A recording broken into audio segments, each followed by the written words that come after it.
I really liked Wallace bopping along backstage. Yep. Hello. Welcome to exactly one person, Crystal, to the Nine Eyes of Lucien book chat. I also have my copy here just to hold. It's a very nice size. Like, it's a little bit taller than usual, but I liked it. And I love the cover. It's beautiful. I know. I'm obsessed with this cover. It's so cool. The end pages as well. Oh, I don't know what they look like. Terrifying. Because you read the audiobook, didn't you? I did. I listened to the audiobook. Wow. I would have loved to do both, but we also have Cool Gamer here. Hello, welcome. Yeah, I made sure to do both because I loved the audiobook for Kith and Kin, so I needed to experience the full cast in my ears. Yeah, that's what Crystal was saying. Crystal also was doing both. She messaged me this morning. She's like, I have 8 hours left on the audiobook. I think I can get it done by the time the stream happens. Oh my gosh. I guess we'll wait and see if she actually did. Let us know. Crystal, did you finish? Let us know. Team both, yeah.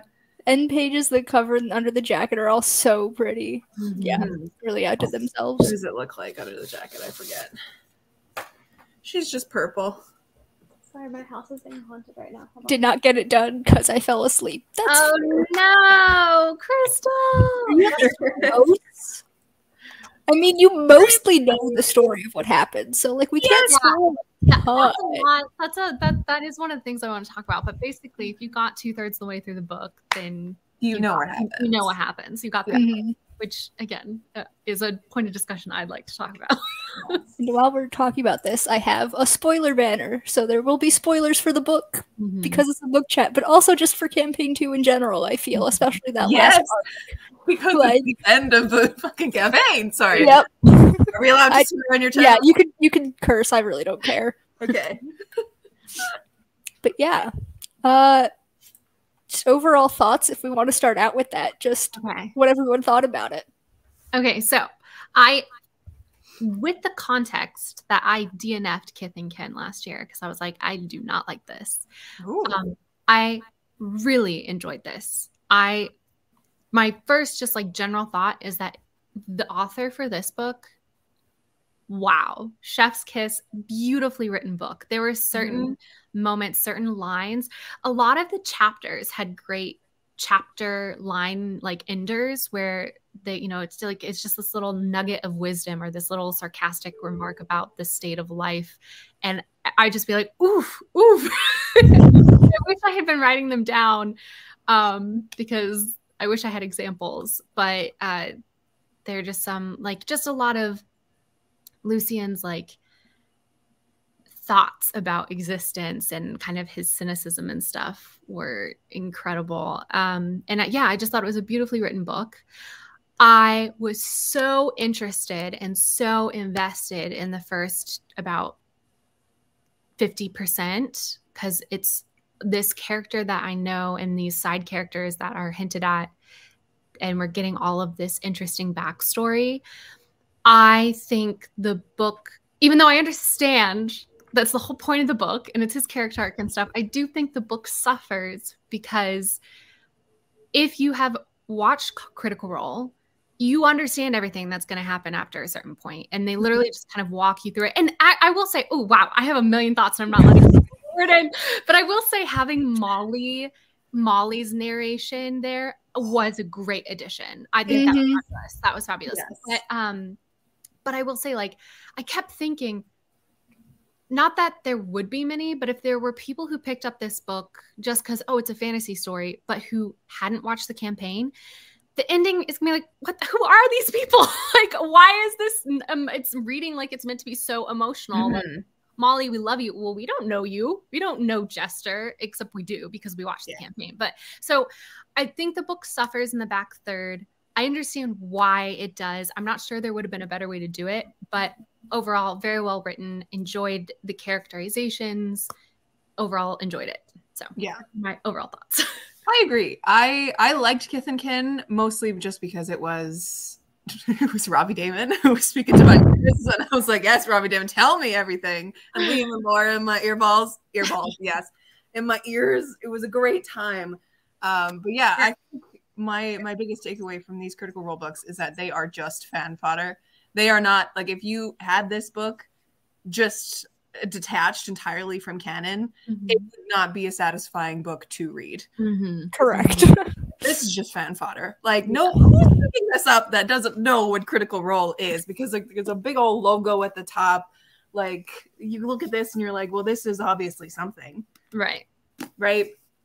So yeah, I really enjoyed it.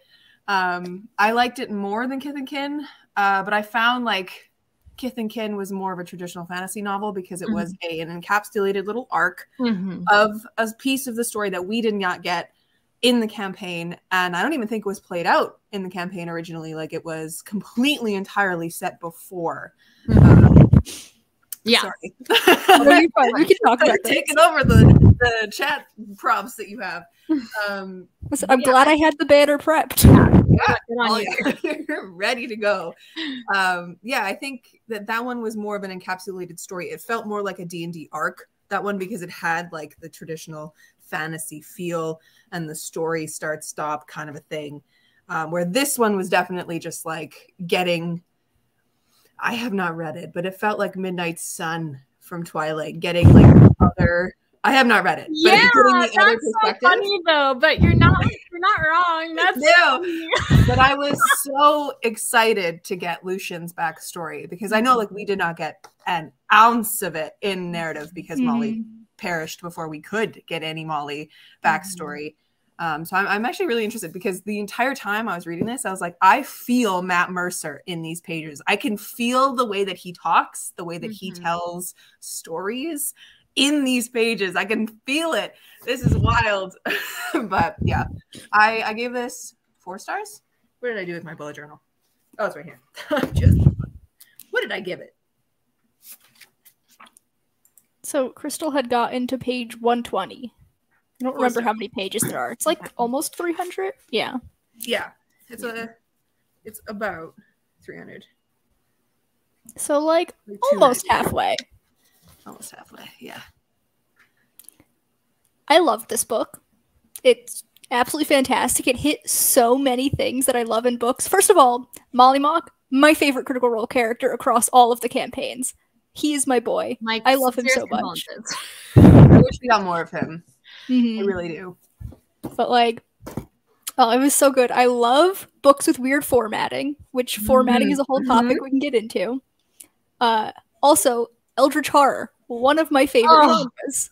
Just got all of the good things in this book. Not a fan. I have to say, the final descriptions of being in Cognosa, I was like, oh, that's the best part. I was so ready for it because Matt gave us all of that. I was like, give me the body horror. Give it to me, Matt. Give it to me. Sinew is one of my least favorite words in the English language. It was used so many times in this novel.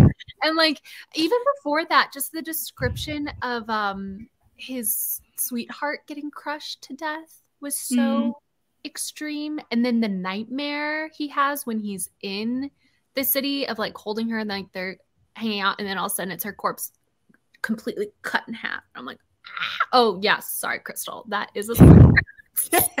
Crystal, it's fine. We got the thing saying they're spoilers. She knows what's happening. But yeah, the eldritch horror of it was a lot. Yeah, it was a lot. But I'm glad you guys liked it. I'm glad you liked it a lot, Daddy. That's awesome. This is literally everything I would have wanted from a Critical Role book. Like, Kith and Kin, 100%. I enjoyed. I thought it was fun. It was very generic fantasy to me, but because I knew the characters, I was really loving it. But like this, so good.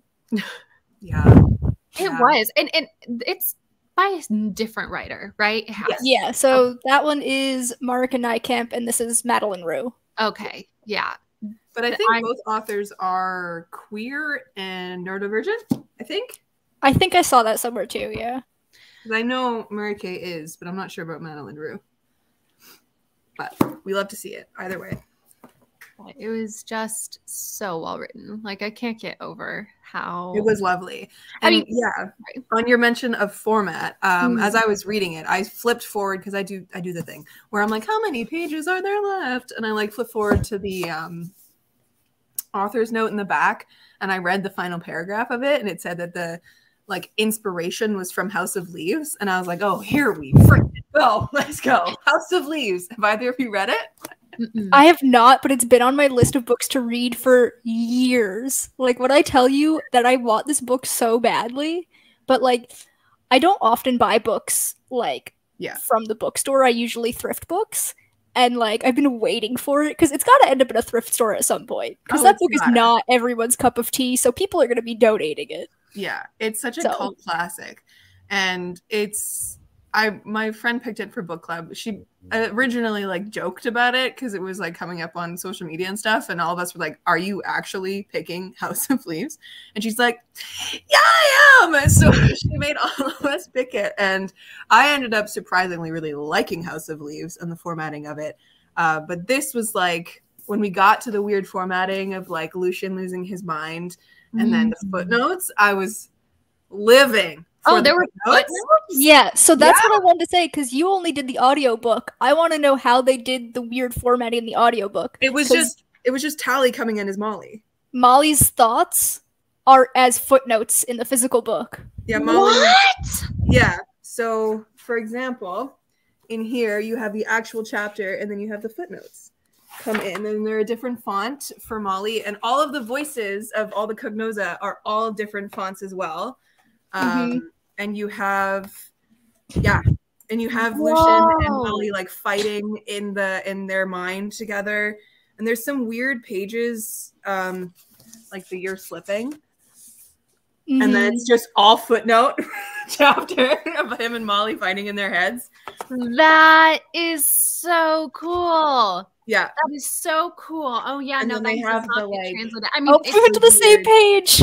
Yeah. The transmute. Yeah. Yeah, there was very interesting narration happening during some of those scenes, like the cadence of Robbie's voice and Talison's voice and stuff. So, we didn't get any of the cool imagery either. Yeah. This is the only picture in it.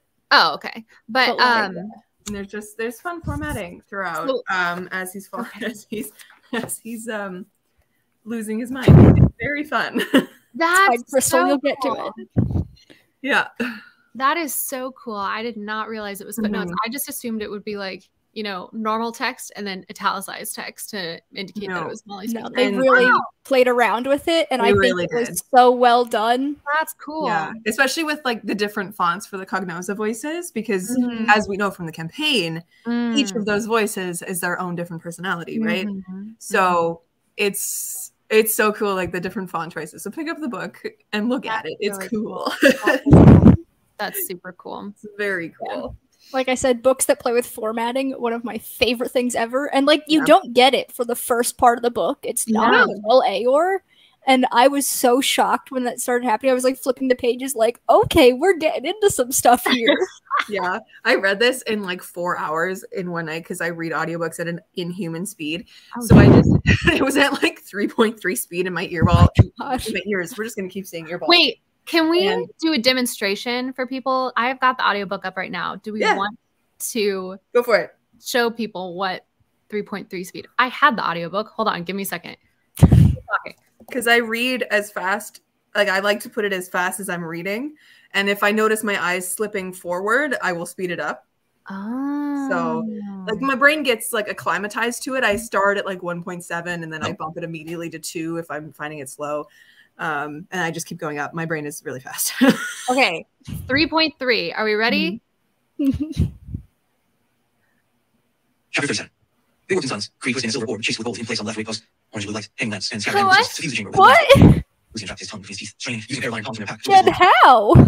How do you even comprehend anything? Like if I'm not looking at the page, I'll have to slow it down. But I have the page in front of me, so I'm reading as fast as it's talking to me. So that's as fast as I read.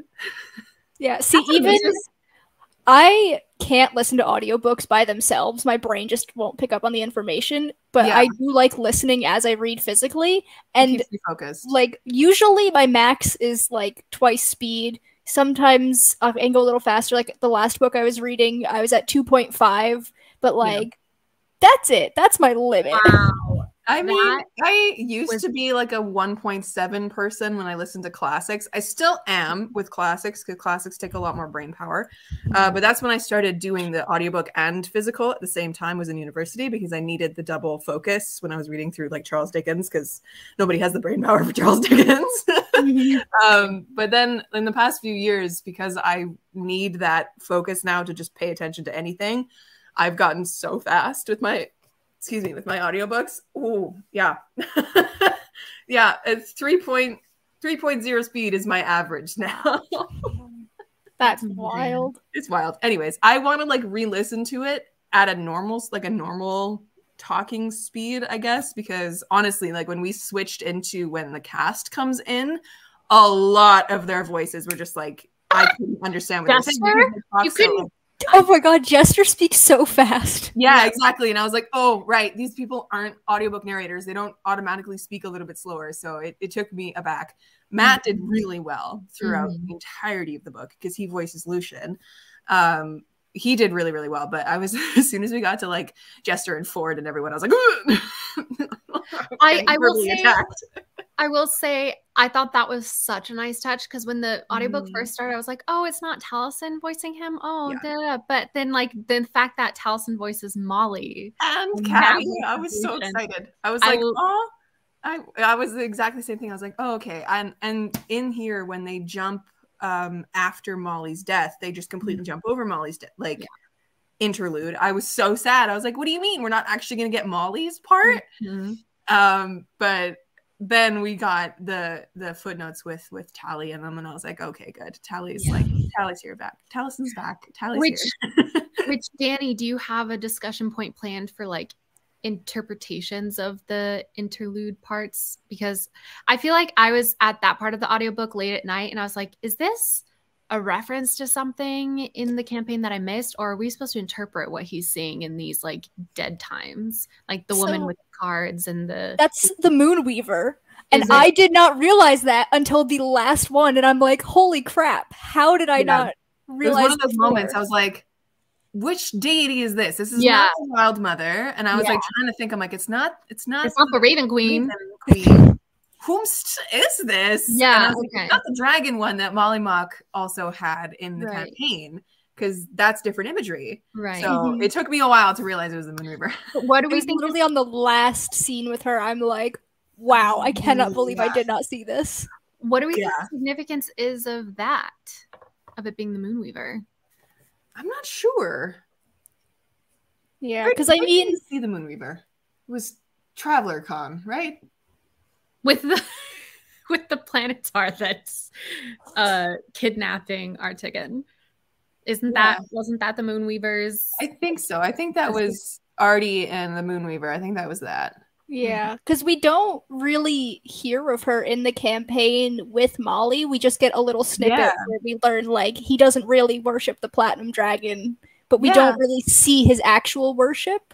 I don't think he did worship anybody at that point. He mentioned like being a follower of the Moonweaver, but it wasn't like Jester and the Traveler where it was like that connection. I also think like in the backstory for Lucien, it was really interesting how like the Tomb Takers came about and like think like the different ideologies changing.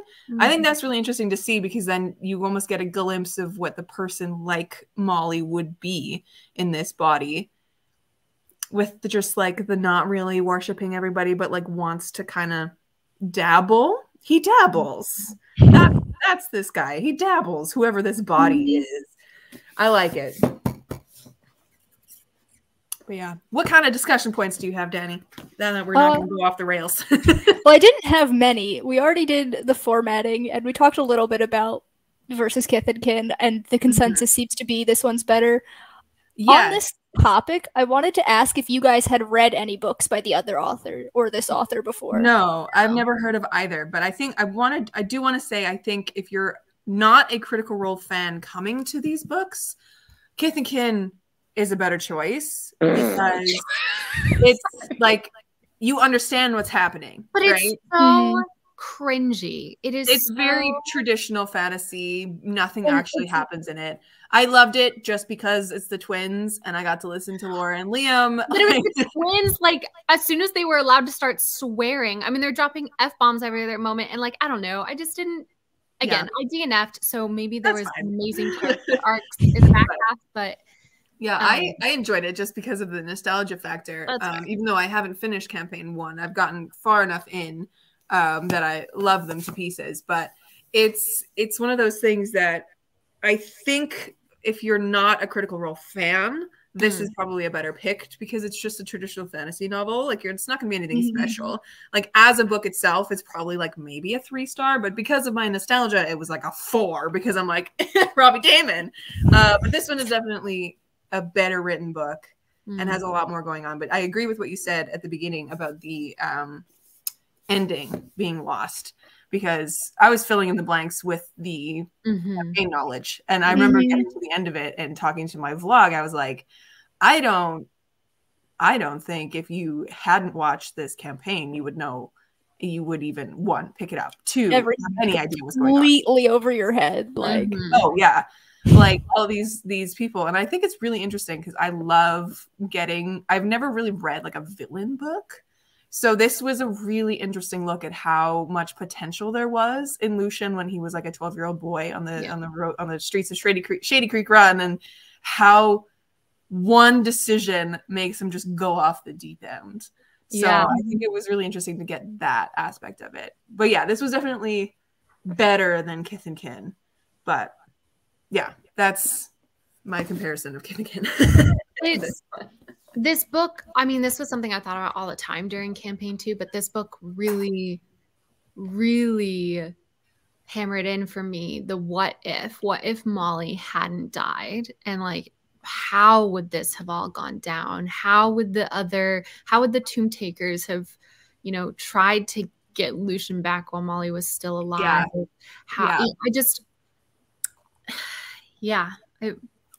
I want to get Matt on the phone. I want to get Matt and Ellie on the phone. 1, to ask them about the Moonweaver thing. What is the significance of the Moonweaver? Because we know they like you can feel Matt Mercer all over this book. He's everywhere. Like in this one, you can feel Liam and Laura more and the actual author, but in this one, it's all Matt Mercer. Like that's it.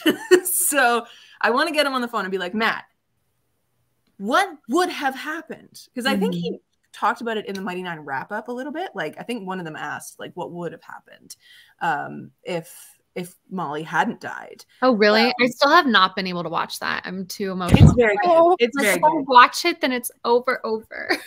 I mean, no, it's not, because we got the reunion, right? So like, and we're getting more of their content. I haven't seen it yet though, and apparently people on Reddit were not pleased. So I'm like, I've only seen the first half. I loved the reunion. It was so good. Okay, I watched the first half, and when we got the title sequence, the old title sequence, I immediately screamed and burst into tears. I ran to the other room and I like grabbed my boyfriend. I'm like, they changed the title sequence for this, and he's like, okay. They reanimated bits for it because they did that throughout the campaign, right? So they reanimated bits. I was screaming, I was crying so hard. But yeah, so the fact that I believe it's been a long time since I've watched the Mighty Nine reunion, or not the reunion, the wrap up.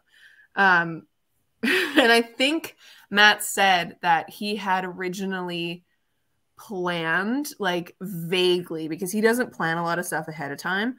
He just kind of goes with what they choose, right? Because there's a lot of the decisions of the cast to get you there. But he had planned originally with the Lucien stuff that there was probably going to be something where he was going to have to, maybe Lucien would come back in a different body and try get his body back. Oh, it was going to be one of those things. So when Molly died, that's like an easy, here, have your body back kind of a thing. I'm not sure. I'd have to go watch that recap again. Also, I don't know if this is like common knowledge or I'm just being dumb, but did Matt decide to make it the Somnovum after the Mighty Nine named themselves the Mighty Nine, or was it no? He already had the nines planned out. I remember him saying that in something. Because I think 9 kept coming up in different ways, like with Ukatoa and the other like not deities, but beings like Uk'otoa. There was a situation with like 9 in that situation as well. And then with the tattoos on Molly's body, there's 9 eyes. Like it was just a continuous thing, and he ended up just deciding to roll with it. And that is just that's just weird. Yeah, I saw a Tumblr post last week, and it was outlining all of the different 3s coming up in Ford's life, and I'm like, this is some real good stuff here. Like, it's like wild. That is so wild. Hello, Devasha. I've heard of Marika Night Camp. Her thriller, Even If We Break, has been on my TBR. I haven't thrillers. Yeah, I haven't read any of her books, but I have seen one of them. Like, I see it all over the place. It's a black book with colorful chalk on the front, and I don't remember what it's called, but it's about a school shooting. Oh. And so I'm like, I'm going to stay away from that one. Yeah. But I have read Madeleine Roux before in the stack above my head, House of Furies. It's like a YA historical fantasy. And I remember loving that book when I read it. And so when I saw she was doing this one, I was so excited because I had already read one of her books and really liked it. Whereas with Marika, I'm like, I don't know who this person is. Yeah, I haven't heard of anyone. I just opened up Kith and Kin and forgot that the end papers were the map of Tal'Dorei, and I got really excited.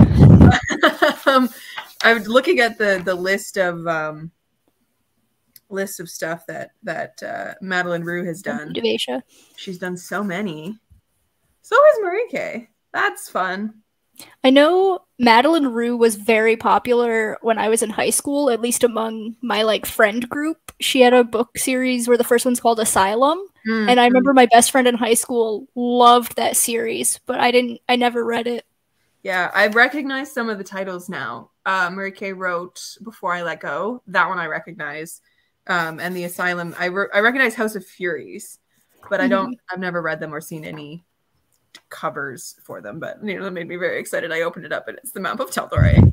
That was the one thing. I'm like, I wish we had a map included in this book. That's the only thing. A map of Aor would have been great. Yeah. Always asking for that. Always. Because Matt has one, to be honest. Like, I think the only map he has is that very crude, like, A1, A2 drawing. Even that would have been fun. Yeah, that would have been really fun to add in. Even when we got to that part when there was more A's with more numbers, I screamed because I couldn't remember if that was mentioned in the campaign. And like, what do you mean there's more A's? What do you mean there's more than A1 and A2? Matt Mercer. Can I say something about the reunion? Yes. Yeah. So at the end of it, when they're talking about how they don't want to, like, they want to keep playing these characters because they miss them so much, Travis was like, well, there is all of those A's in Aor that we still haven't looked at. Oh my God. So really that could be another one shot in the future. Yeah. I think because I watched their like four-sided dive afterwards, and they talked a little bit about the Mighty Nine reunion, and because they mainly brought up that Jester didn't ask Caddy to be there, and it was one of those things because it was Kingsley, not Caddy, right? And Caduceus, I should call them by their first name, full names. I nickname everybody, and that was like one thing I was like, I knew Taliesin was going to pick Kingsley to play, but Caddy's my favorite of the Mighty Nine besides Jester. I love them all, but I really wanted to see Caddy again. But then his whole explanation as to why Caddy wasn't there, I was like, oh, this is brilliant. But he also said like, no, he'll come out eventually. He'll want to go back on the road eventually whenever we do more stories. I was like, please give us all of the Mighty Nine stories, because there's so many things that these kids can do. Because like Vox Machina is so godlike at this point, because they ended the campaign at like what level, like 18 or something ridiculous. So they got to level 20. I think it was 19 when they fought. Spoiler alert, Vecna. And then after the fight, they were given their last level. Because I remember, because Vax took his last level in Druid. Yeah, he took his 20th level to get level 1 of Druid. Oh, I know. Excuse me, Liam O'Brien. My boy over there. I love Vax. I love twins. So, like, I feel like that's another reason why I'm not as harsh on Kith and Kin. Because, like, twins are my thing. I love Critical Role with all my goddamn heart. And anything they do, I'm in. Like, how amped, this is totally going off the rails. We'll get back to our discussion in a second. How amped are you guys for season 2 of The Legend of Vox Machina? Oh my gosh, I cannot wait. I am so excited. Like, Did they give a date? I think they just said January. Good, because that's when the last one came out. It's been a year. Yeah, I think it's January. I think they gave us a date. I can't remember the exact date, but it's January something on Prime. I'm so excited. Anyways, all right, let's get back to this book. Yeah. So I wanted to ask though, I mean, in terms of these authors who have all these other book series coming in and doing a book for an already established IP like this, like, do you ever see that as something you would do, and like how you would feel as a writer going into an established IP? And oh my God. If it's Critical Role, I would do it in a heartbeat. If Really? it's something like, I don't know how familiar these people are with Critical Role, if they were critters beforehand, if they were just friends with like some of the people, like what the connection is. But like, if it was something I'm less familiar with, I would probably be nervous. But at this point, I've devoted so many hours of my life to a Critical Role. I would be like, give that to me right now. It would be a dream to write a book for that. True dream. I would get Danny on speed dial because she's the lore master. And it would just be like, okay, Danny, gotta help me. And then I would get Matt Mercer on speed dial.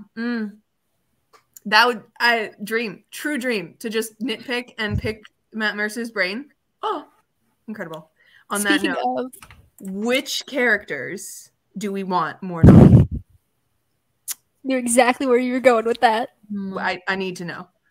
I think they're gonna go back to Vox Machina now. Oh, if I could pick any character, it would be Vilya, Keyleth's mom. I want to know her story more than anyone else, because I feel like with them doing Lucien, we've broken out of just doing player characters, and we can. But it's close though. It's very, very close to still being the player character. So I'm wondering if they're gonna stay in the core grouping. Like, are we gonna get? Oh my God, I want to stick. That's tall lady with gnome. Wife. Oh, Allura? Yes. Allura. Oh my God. Can we get an Allura story? Like, can we get the Allura and what her Kima's love story? Like, can we get that? Like, I want a Ford one, and I don't know if they're gonna let us get a Ford one, because he was one of the only characters in Mighty Nine that we didn't get his backstory for, right? Like, we got like a sprinkling of it, but we didn't explore it in any way. So I'm hoping that we get a Ford one. I wonder if also they'll go into the future. Like, would they give us like an adventure after the campaign was done? That would be I would love that. That's interesting. And I would also love Yasha. Wait, then I want it to be one of Percy and Vex's children. I would also love their story. That would be that'd be really nice. I have a whole thing about that I would love. That's a really good idea. Yeah, or we could go back to oh my God. Why are all their names going completely out of my brain? The red tiefling lady. Zara. Oh, Zara. Yes. Her and Kashaw. I want a story with them. I want an Essex story. I love them so much. We need an Essex story. At this point, we gotta get one. We gotta. We're just demanding so many novels, like we'll write them at this point. Like, let's get Critical Role. It's like, here we go, guys. It's time to ramp up production. 2 years at least. They're doing different authors. They can have more than one book going on at a time. 100%. Yes. No, yeah, exactly, Crystal. I want it to be Caleb and Essex. I don't want a Caleb and Essex book. I want it can become that, but I basically want, like you said, Midnight Sun. Like, I want Essex from, his younger, he's already a young elf, but like younger even elf, like why he decides to become a traitor, like all that stuff, and then his interactions with Mighty Nine. And that shift in him. That is what I want. Love them. That is what I want. You're staying for dinner. You're going to love us. You pooping? Come on. From Essex point of view? Come on. Oh my goodness. Can you imagine the audiobook with Jester's spells just coming through randomly? Ridiculous. That was oh my God. I was thinking the other day, like when I finished this book, I was like, okay, what other like main canon character, like not canon, party characters would we get like a story like Kith and Kin out of, like with the twins' backstory? I honestly, like in my head, I'm like, okay, well, from Mighty Nine, the only ones that we haven't really gotten any backstory on are Yasha and Ford, because we know the backstory of everybody else, right? And Caddy, if we got a book about Caddy, it would just be vibes and tea, which I would be okay with. Yeah. But from Vox Machina, I was also thinking like we could get like Scanlan's Lost Year would be fun. Ooh, that would be really fun. Or however long he was gone for. Or like a Scanlan adventure in there, or a Grog and Pike one from when they were buddies before the campaign. Like I was trying to think of other things that you could do, and it would be that. Or Percy. We got to get a Percy one. We got to get angsty Percy. I don't know. Or what about? Head for an entire Oh God, book. what's his sister's name? Cassandra. Cassandra. Ooh, Cassandra book would be really interesting. That'd be so we need to get good. Critical Role on the phone. Give them all our ideas. Be like, this is what. Yeah. Yeah. Can you just? I want all of them. Yes, Crystal. I Can you cut out agree. the part where I disparage Kith and Kin, though? I don't want them to hate me. You can dislike a book. Like, you can dislike a book. not every Not book in is the for Critical every Role person. fandom. Sometimes in the Critical Role fandom, it's like if you don't correctly agree with the general consensus, it's bad news bears. Listen, there are too many people who are Keyleth haters. They don't have a voice. They don't have opinions. No, Keyleth haters don't have rights. So they don't have rights. It was so funny because Stieg has I talk about Critical Role all the time, but none of Katie Devation, so you don't watch it all. But he went ahead and watched the animated series because I was so excited about it, and he was like, "Oh my gosh, my favorite is Keyleth. She is like so like a breath of fresh air in terms of fantasy writing because she's unsure about herself and she's kind of new to her powers. And like normally in fantasy, you've got all these people trying to be badasses, and she's just there like blah, blah, blah. I was like, that is so. I know, but I was like, that is so funny because it's kind of for those exact reasons that she got so much hate during the campaign was because she was a less competent player. And it was just, I think that's so brilliant that she kind of like, in the campaign, I would say so many people's favorite was Scanlan and so many people's least favorite was Keyleth. But for some reason in the TV show, it seems like it switched. Like it just doesn't, it translates differently into the television medium. Yeah. Honestly, I'm not a fan of Scanlan. I don't like bards. Oh, I love Sam Riegel with all my heart. I love bards. I love bards in the improvisation aspect of it, which is why I love bards in D&D, but I don't love Scanlan as a character in the animated show because it doesn't feel improv. I mean, that's why I love Sam and I love Scanlan so much. There's just these fabulous moments of witticism and you're like, oh my God, that came out of nowhere. But then you try and recreate it in the show and you're like, oh, that was awkward and cringy and uncomfortable. Yeah, you give them more of a solid form in the show, and it's less just Sam making jokes, and it's actually no, this man is garbage. Like he's not. Yeah, he's bad. Screws everything that moves. And I know he has a character arc by the end, but like, that is true. You know what I want? I want a Tyrion Darrington book. Oh, yes. I love one. So you can. I want his book. I want him to write. I want that book. Wait, yes, that's such a good answer. The Trials and Tribulations of Tyrion Darrington, right? Yes. Oh my gosh, yes. Written by Dodie. They should publish that. That would like an be so one. good. That would be so good. So good. It would be so funny. I know they have Darrington Press, but I think that would be really funny. That would be so great. I love it. I would love it. Ouch. Speaking of Tyrion, that's a good segue into. I forgot to make a banner for this one. Okay. But we all know that Critical Role is a big fan of queer rep. How do you feel about it in this book? Because it's in Lucien. It's just not hugely there, I feel. I feel like Kith and Kin, it was very obvious, like, these are bisexuals. Yeah. But it was much more subtle in this book. I think it was really well done because it was so subtle. And it was just accepted and it was included, especially with Otis. Was it Otis? Yeah. Any pronouns? They, any pronoun one, because the way that it changed throughout the book, like through the arrow parts, Otis was referred to as she, and like in the end fight, it was, I think, they at one point. Like it was seamless. And I always knew who they were talking about, which is very difficult to do when you're changing pronouns like that in books. And I really liked the casual discussion as Lucien was like losing his goddamn mind, that he was like also losing these binaries as well. I was like, oh, I like this. I like that he's just like realizing that things are so much bigger than they are. And he's like, I don't feel like a girl or a guy or anything at this point. And I'm like, well, that's because you're losing your damn mind, but also gender. Also gender is idiotic, but I really enjoyed it. And I like the comment, unless I like read it in there, that Molly was also like that. Yeah, that's one of the reasons why Molly is one of my favorite characters, because I'm non-binary and bisexual, and seeing a non-binary bisexual character, I'm like, that one's mine.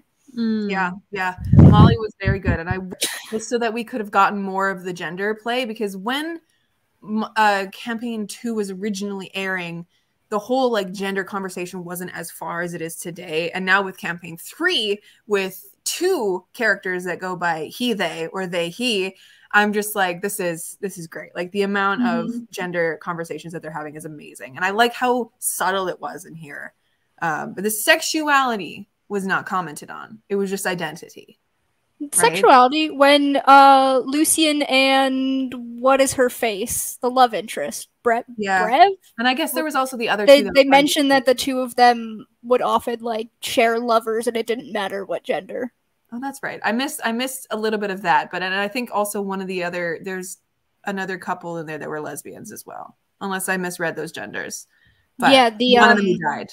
The other 2 people in the Tomb Takers. Yeah. Although this book was with actually, the jewel that they sold. Yeah. Which I thought they were both men at first when they were introduced, and then we got some she's in there, and I'm like, oh, I was completely wrong. Yeah. I think their names are a little bit more masculine. That's why. Yeah. But yeah, I liked, like, it wasn't a focus. It was just there and included, because that's basically what it is in the world of Critical Role, and it should be that in our world as well. But I liked that a lot. I like Devacia's comment clipping. These are bisexuals. Yeah, free to use that. These are bisexuals. Hell yeah. You know, I didn't realize it until you said it, but like they are getting more like sexuality throughout the campaigns has always been a thing that they've shown, like with Kima and Allura and several bisexual characters in the main player cast. And then in campaign 2 you get Molly, who's genderqueer, and now we have even more in campaign 3. And I really like seeing that, because the gender whole discussion in the world has definitely been more of a forefront. When like originally people were just discussing sexuality. Yeah, and I think also when I was rewatching campaign, or not rewatching, when I started watching campaign 1, which I did after watching campaign 2 last year, I realized a lot of the times when they're sitting there, when Matt would gender people or not gender people, there was one instance where the cast like sat there for like 10 seconds and were like, it? And they had this moment of like, they didn't have the terminology for they yet. But then eventually later on in the campaign, they did. They had they as the, I was like, oh, look at us. Look at this growth. Look at this growth. And now it's just common jargon in there. And I'm like, I love this. I love that they're doing that, because I know there's so many people in the D&D community that are just sticklers for like old fashioned stuff. And I'm like, listen, if these people can do it, these really famous people that we love on the TV, everybody can. Okay, it's fine. I'm always gonna remember Bryce from Allfield, the first they them character I've ever seen. Yes. And then in this campaign, we immediately had Ashton and FCG, and then Milo as well, like back to back to back. I was like, oh, Matt, killing the game. I love it. I love it. Oh, yeah. That's good. That's a good talking point. What else do we discuss about this boy here? I only have one more banner, and Wallace isn't gonna like it. Oh wait, I want to guess. Is it the horror? Oh yeah, it's gotta be. Yeah. Okay, so, good, because that's what I want to talk about. I read a lot of fantasy, and I really like horror, even though I don't read as much of it. I haven't really seen fantasy horror. Like, I feel like with fantasy, I've only ever seen... Have you read this? No, I'll have to remember that. Something of the Helm of Midnight. Yeah. Whenever I've seen fantasy, it's been like, what's the term? Fantabulism. It's never been straight fantasy horror. It's always like really grounded in real life. Yeah. And so like seeing it here, my mind was blown. Which like I knew we got the horror in Yeah. campaign, but in this book you get that like first-hand experience. Oh, and you get it right away. And it took me too long to realize the puppet thing. Oh, and that was ties, so freaky.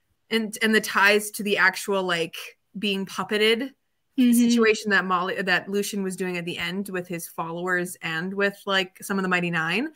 But like the fact that they had the puppets right at the beginning, I was like, oh, we're in for a ride. Okay. Loved it. But yes, this is a fantasy horror. Like follows. It has really interesting magic system with masks and stuff. And it like follows the tracking down of a serial killer person who's wearing a serial killer's mask and killing people. It's spooky. But that is the only one that I know of. So Yeah, you don't really see straight up fantasy horror. But it works so well for horror if you lean into the fantasy stuff, because like the elements of fantasy are, if you look at them too hard, terrifying. Like demons and all these other creatures that are alive and like mythological and stuff like that. Like it's creepy. I loved it. I loved the moments of the puppets. Oh, I was like, oh, when I found out what happened to Lucien's brother. Oh God. Oh, I hated that so much. It was so good. Yes. That's the exact sentiment. Hated it so much. It was so good. So Wallace, are you not a fan of horror in general, or just not a fan of like the eldritch horror? Oh, that's a tough question. So I would say I don't like horror actually, but I consume a lot of it because my sister is a huge horror aficionado, and it is like my love language is quality time, and so I'll watch those movies with her. And I enjoy horror when I can laugh at it. So I don't like being in a dark movie theater watching horror. I like being at home in a bright sunlit room where I can be like, oh, that makeup looks terrible, and who paid for these practical effects? Like, you know, but I am so anxious in my day-to-day life that consuming media that is meant to elicit that response is not productive for me. Valid. But I would say I don't really get the same level of anxiousness from reading horror that I do from watching it, because when you're reading it, I mean, you can always pause the TV, but for some reason it's so much easier for me to just put down the book, walk away, get back to Central, and then come back. And like the elements of this story before we get to not Aor, but Islecross? No, the city itself, in the astral plane. Oh, yeah. What's it called? It's not Somnovan. It's the Cognosum. Cognosum. Thank you. There's too many words. I know. But, like the puppets, the puppetry stuff, the witch, like all that was just spooky and creepy, and I enjoyed that just because I enjoy the imagery of it. I didn't feel tension about it though. It's when we're in the Cognosum and the streets are made of muscle, and it's like their teeth creating archways, and like that's what I'm like, no, thank you. I do not like this. The imagery is no longer interesting to me. It is just horrifying. So yeah, I'm the same when it comes to horror. I avoid like the plague. But I really enjoy when it's added into elements of books, because I like, as you said, it's easier to read than to watch. And I think that's because when you have movies or TV shows, when they are trying to make these things scary, they elicit all your senses. They elicit the tension, the adrenaline, the music. And music really affects me. Like I cry at everything just because of the music. Like if the music hits that chord, I'm like, oh, here I go. Like it's not good. So when it's in horror movies, I cannot.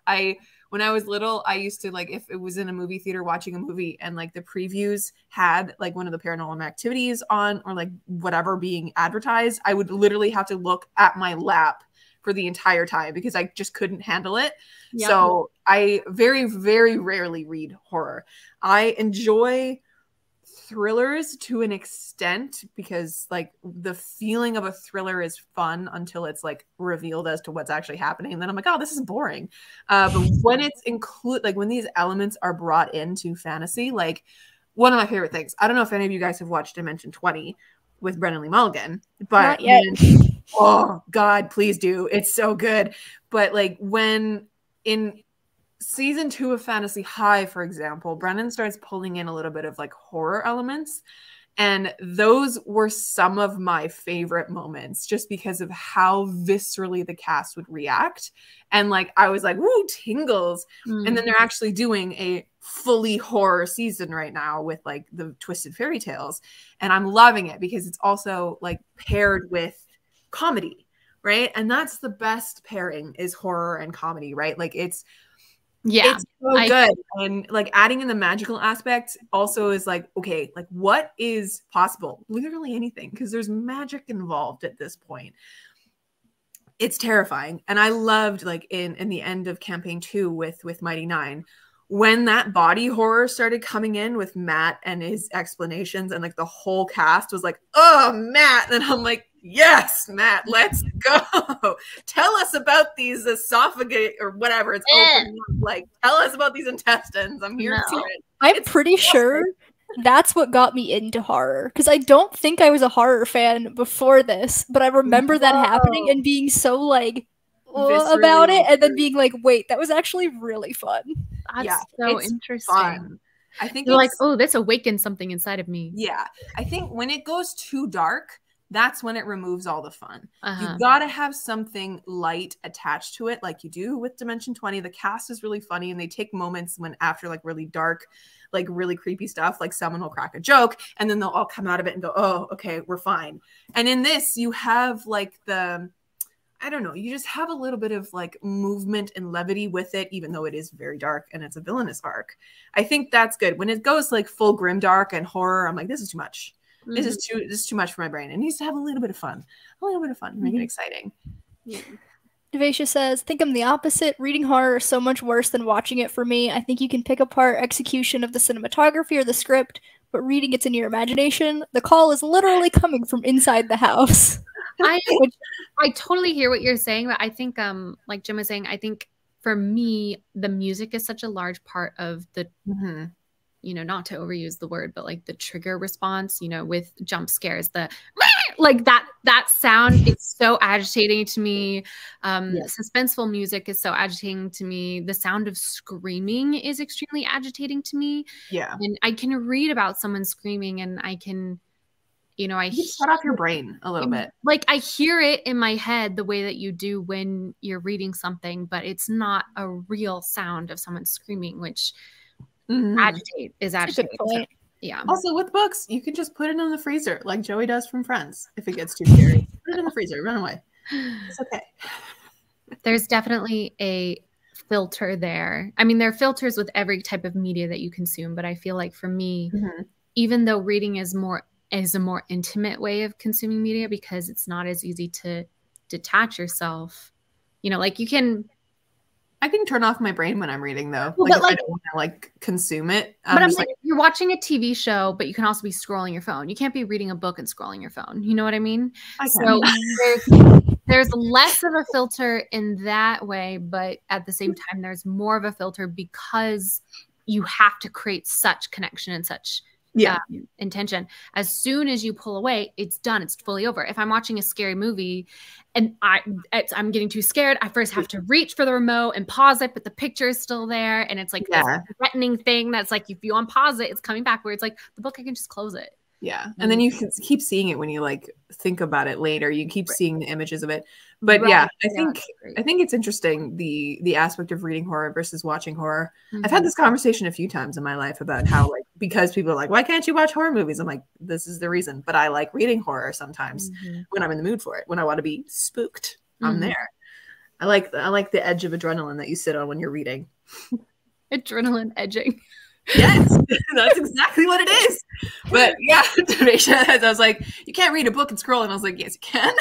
Okay, but like, I tried and do that too, but I fully stopped processing the book at that point. You know, so It depends on what I'm doing. But yeah. like I can cross stitch and listen to an audiobook, but I cannot be reading something that isn't the book and be listening to an audiobook. My brain doesn't have the capability to be consuming both things at once. Yeah. I'm an editor for my day job, so I know how that feels. Like I can't be listening to a podcast. Sorry, I got an email. I listening to a podcast or music or an audiobook at work, and then if I'm actually having to edit articles, I have to turn it off and go to complete lo-fi because I can't do the words in both brain and eyes at the same time. But yeah, I've gotten really good at just audiobooking and scrolling, which is not good for the doom scrolling, but so yeah, those are all my banners. So if you have any other thoughts, who was your favorite character? That's what I want to know. I mean, he's on the cover of the book. Yeah. This book gave me such an appreciation for Lucien because, like I said, Molly Mock's my favorite character. It took a little bit of warming up for Kingsley, but I did really like him. I especially love him after the reunion. I read this like the day before I watched part 1 of the reunion, and I read it all in one sitting. I did 9 hours of reading sprints, and I read it, and I'm like, dang, I really like Lucien. And then I watched the reunion and I'm like, oh, Kingsley too. I literally texted Crystal. I'm like, name a more perfect character than Lucien, Molly, Kingsley. Yeah, all 3 of them. Well, but I haven't watched the reunion. So I think Taliesin always makes such interesting decisions with his characters. And it's to such a point where it's like, even though he keeps us from that satisfying ending, I totally understand why he does what he does. But I was so sad about the Kingsley Molly Mock situation. I just felt like in terms of again, it doesn't have to end with a nice little bow and everything like that, but just having Molly back after all of that and having it finally be truly the Mighty Nine because we've added these people. Like I wanted Molly to be back so badly. Especially because for years they're like, it's definitely not going to happen. So it'd be like, how great if it actually did. And because I was fully in that camp, there were so many people who were like, I just want Molly to come back. When is Caduceus leaving? When's Molly coming back? And I was like, oh my God, get over it. Molly's dead. He's never coming back. And so then when there was the possibility, appreciate Caddy for who he is. He's the best. Right. And I really struggled. I mean, again, I respected it completely, but I was so sad that Taliesin decided to do Kingsley instead of Molly. Because I think I remember Matt basically being like, it's up to Taliesin what he does. And I'd come to peace with it for my respect for Taliesin as a player. Yeah. But now, because I was sort of like, well, yeah, Molly wasn't a full living thing. He was a fragment of somebody. But now, having read this, I'm almost even more upset because this book indicates that Molly's consciousness and essence was there and that he hadn't been just fully reabsorbed. He was individualized. He was still in existence as opposed to like reabsorbed into the wave of, the entity that is Lucien. Yeah. And I think that has made it weirdly tougher for me to accept the Kingsley aspect of it because now I'm like, well, where then is Molly? Because if Molly was here 5 seconds ago fighting with Lucien, whatever, where is he now? Have either of you guys, are you watching Campaign 3? Are you guys? I'm about 20 episodes into it, but I'm super far behind. 3 episodes into it. Okay. How am I going to talk about this? I'm fine with being spoiled if Wallace is. I've been spoiled for a lot of what happens in Campaign 3. I have too, but I am trying to avoid. It's not. Okay, I'll frame it in this way. So it's not something that happens in the actual campaign. This is something that they were talking about in one of the talkback shows after something happened to a character in Campaign 3, and they had Tally there and Matt. And I think Marisha as well. That makes sense. Yes. I think it was Marisha, and I can't remember who the 4th person was. But they were talking about that happening to that character and Matt giving the player the option of whether they want to come back or not. Because he did that for Taliesin when Molly died. And he said that Taliesin said, no, hard no, Molly's done. Mm-hmm. And I think that lent into the roles at the end of the campaign that brought back something into the body. Right. And I actually think it's really interesting because as you were saying that like Molly was fighting with Lucien, he wasn't fighting to come back. He was just fighting to stop just Lucien being a from dick. having a friend. True. Absolutely. I'm again. I don't think he wanted to come back because the whole thing with Revivify and bringing people back to life is the soul has to be willing. That is true. Right? And Taliesin in campaign 1 was like that too with Percy. He literally was saying if they don't do the exact right things during the spell, Percy's not coming back. Well, that's why it wasn't it like there's a phrase that people use for it because it happens so often in campaign 1 where it's like during a revivify ritual, not revivify, but resurrection ritual, somebody rolls a natural 20 and it's something like true love's instead of like true love's kiss. Oh, true love's crit. Yeah, true love's crit. Yeah. Yes. Laura's 20 on Percy's resurrection. Yeah. True love's crit. I think there's definitely something there that it was entirely Talison's decision.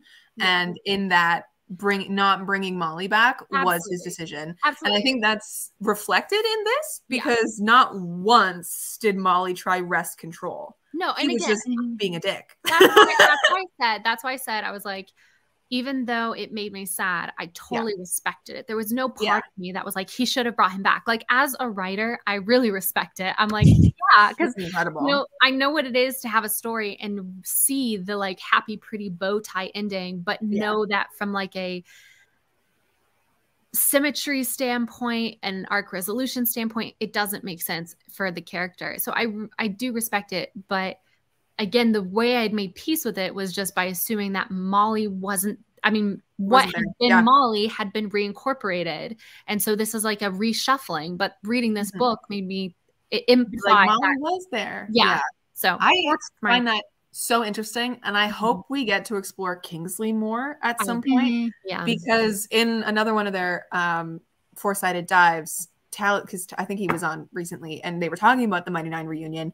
And he said that the type of character that Lucien, Molly, and Kingsley are all very similar.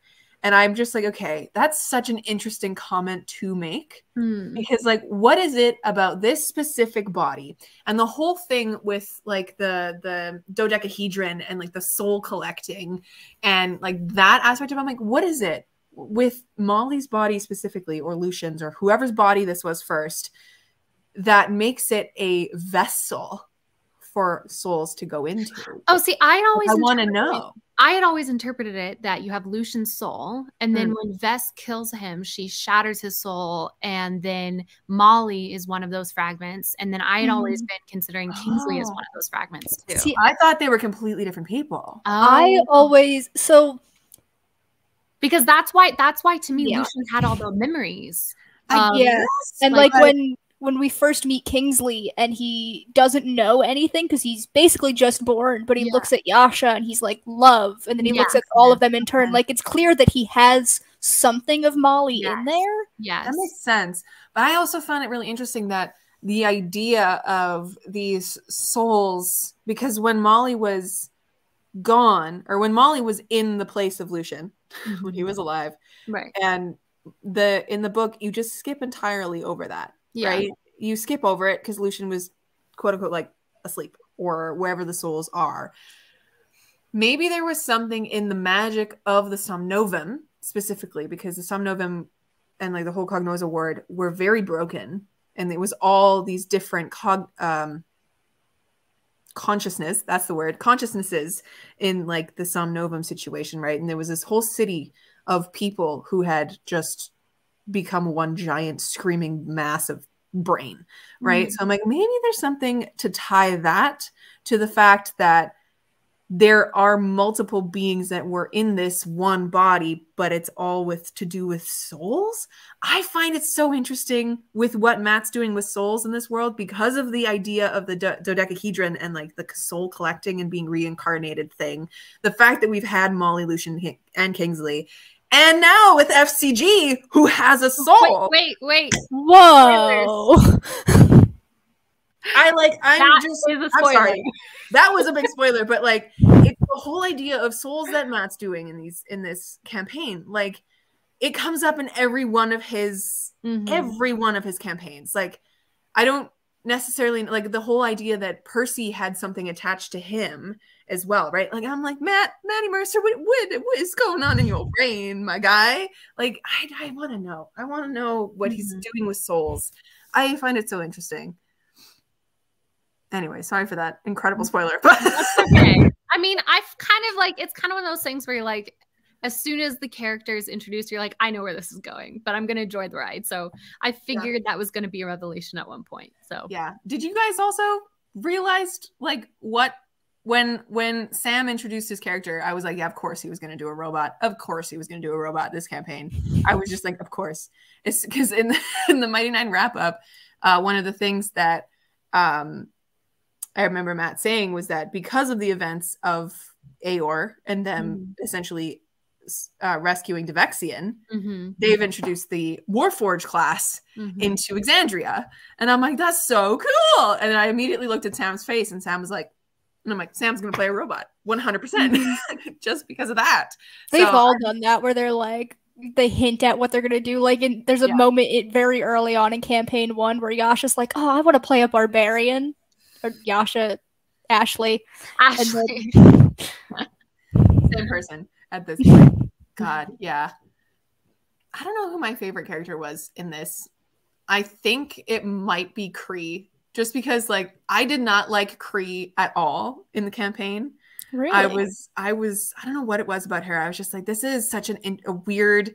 We didn't get enough of her to really like understand the motivations, but now that we got this to really see into Kree's like mind backstory, the whole like glint thing, which I found really interesting, and I wish they had gone into more in this book. That's suddenly it was gone, and I'm like, it's gone. Well, but see, that's my thing. It's like that's why I say I felt like it fell off in the back half, because I felt like the first half was building up to something so interesting, and then because they had to fill the back third with everything that happened in the campaign, I felt like so many things just evaporated. I almost wish that they had fleshed it out a lot more, and this book ended with Vesteragna killing him. Like when he died, when Vesteragna killed him, and I was like, what?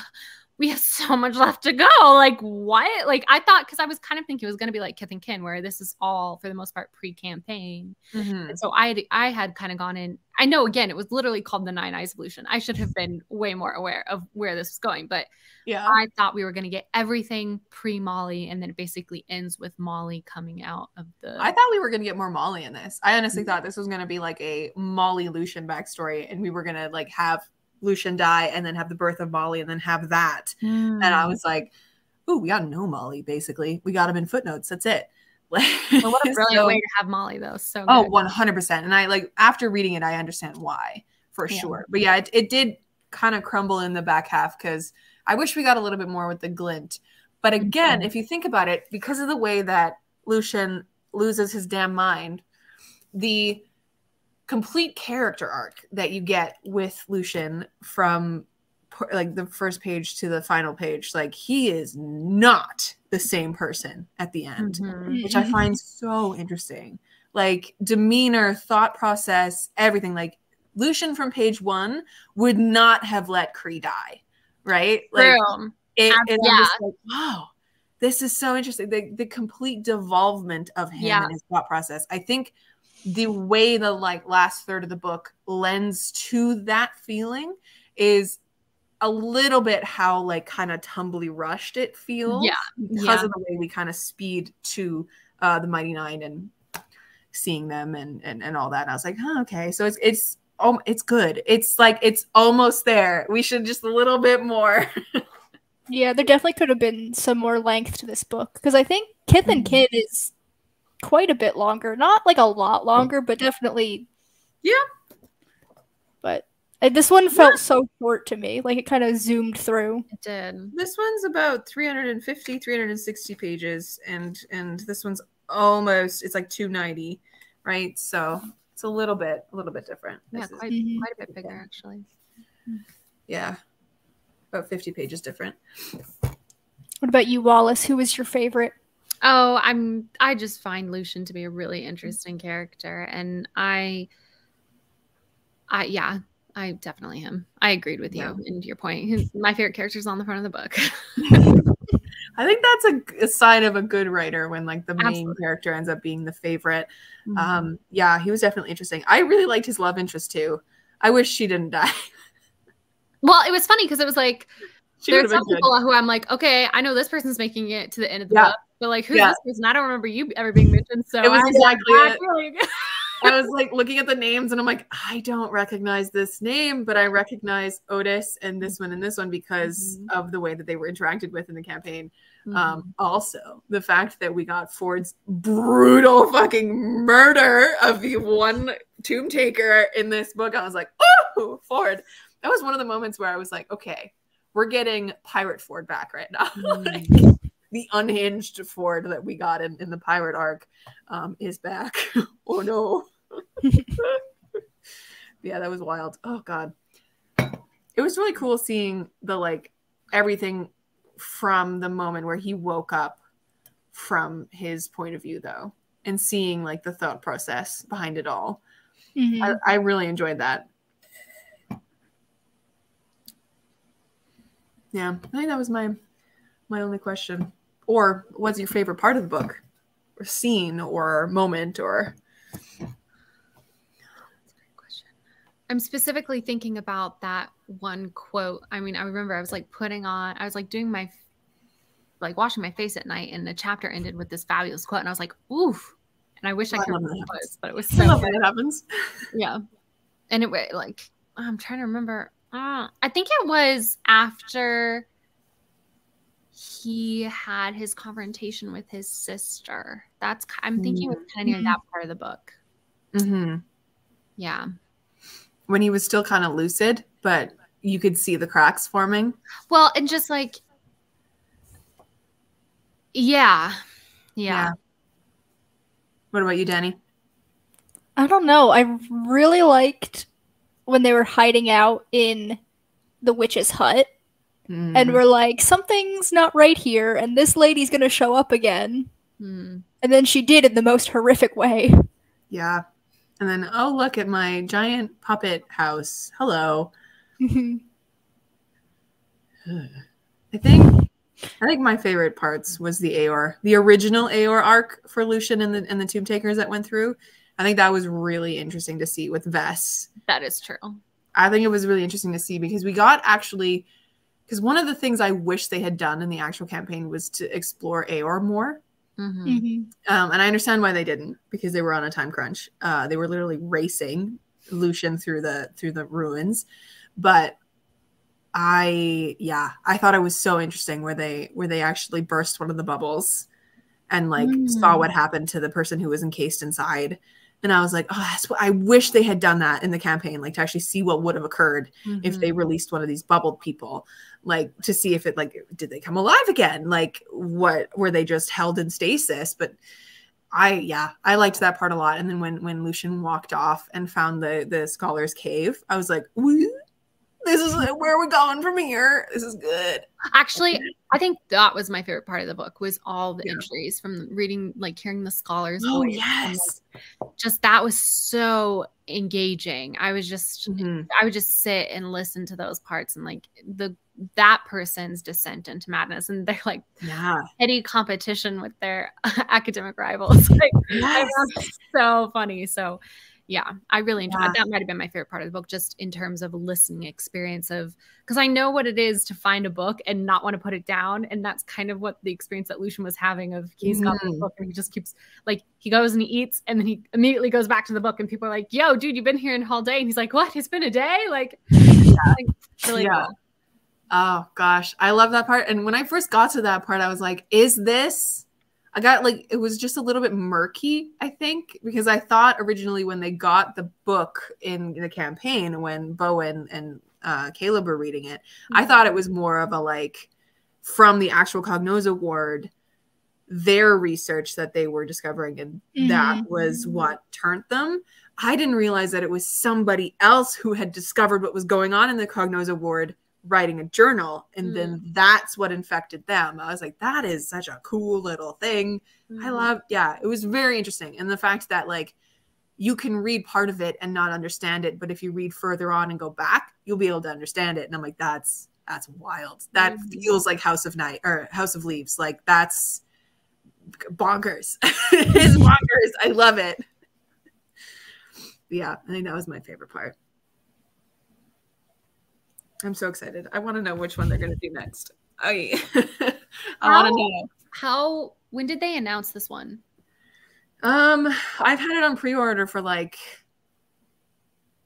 I feel like it was sometime in the spring. Yeah, they like to announce when they have a cover and a release date. Okay. That they're announcing it at all. Because I know some authors like to announce when they have the deal and when it's signed. But these folks like to announce it, I guess, like once it's actually months away from being published. Yeah, that makes sense. When did we get, where are the, let's see. Let me look at these publication pages. It's 2021, 2022. Maybe we're going to get one in 2023. We don't know. Probably. I feel like they've got a pattern now. Yeah, they have a pattern. I just want to know who they're doing next. I wonder if they'll like rotate. Like, I agree. I think they probably won't do campaign 3 while it's still going. But like, so is my next one gonna be from campaign 1, and then campaign 2, then and campaign 1, and maybe campaign 3 when it's finished? Like, yeah. I don't think they'll do campaign 3. I was thinking about that because we are literally just starting it, right? Like we don't know all these backstories yet.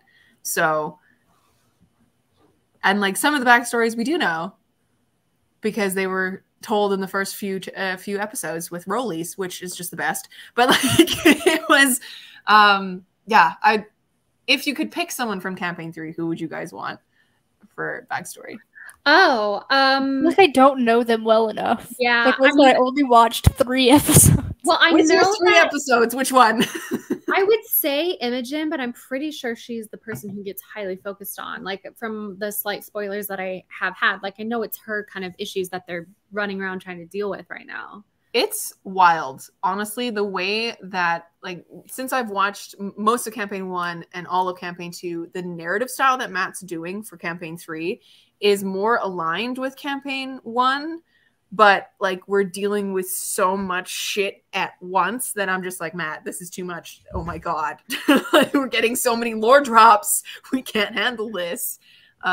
So yeah. I don't know if we get an Imogen backstory because that's like the one thing that they're kind of moving forward with mainly right now. But I want a Bertrand. I want a Bertrand story. Bertrand would be really funny. And then you could have some campaign 1 stuff in there as well. Yeah, you could have Vox Machina. I'd also like Chetney's story. You haven't met him yet, Danny, but I've seen the one shot. I saw the Christmas one. I know who he is. I mean, he's different in the actual campaign because he's Chutney in the Santa one shot. And Santa doesn't exist in Exandria, but Chetney, I would love like just a spoofy like Tusk love level romance book with Chetney and his millions of lovers that he's had in his 400 years of life. Like I want that. That's fair.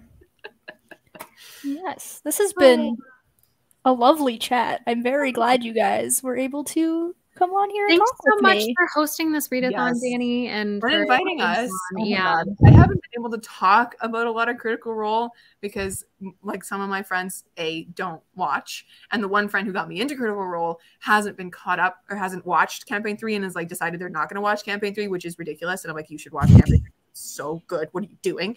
And like, I want to talk about it at all times, but no one around me watches Critical Role, and I just need to. This is great. It's been very lovely. We didn't do intros, I realized. No. So if y'all want to promo yourself a little bit, there's links in the description for all 2 viewers who already know everyone to do. Yeah, like at a certain point, we're just hanging out. We're just having a good time. We're just talking about Critical Role. It's the best. Yeah. I've realized that we just kind of jumped in. I'm glad, Devasia. And we just kind of jumped into the book. We were just like, let's talk about Molly. Yeah. Let's talk about Lucien. Which, you know what? That's going to be great if there's anybody on YouTube who's just randomly deciding they want to hear people's thoughts on the Nine Eyes of Lucien. And then they don't have to deal with us talking about like author tube stuff for the first 20 minutes. So we just get right into the thick of it. So yes. All right. Well, I'm Jen. I'm from the channel's Jen's Bookshelf. I am mostly a booktuber, but I also do author tube stuff, and I am trying to be a published author soon, hopefully next year. Hi, hello. I love fantasy. Fantasy is my favorite thing, and D&D is my personality. And hello and goodbye. I am Wallace. My channel is Wallissimo. Theoretically, come the new year, I'll be doing weekly videos, and that is a major theoretical. Every time I make plans, they rarely ever come to fruition. But my channel is mostly author tube related things, some travel, very, very rarely a booktube related thing. And yeah, I'm also trying to be traditionally published. I do have an agent, but I almost never talk about that. And yeah, that's so exciting. But you can come on over because maybe one day I will have stuff to talk about that. So that's so exciting. This is my channel. I post videos sometimes about reading, writing, and other shenanigans. One of those shenanigans being D&D because I love it a lot. It's a good shenanigan. And I'm assuming if you're here, you could just click on my channel name and find other stuff. I don't have to talk about it. But yes. Thank you for coming. We're going to end broadcast now, so goodbye.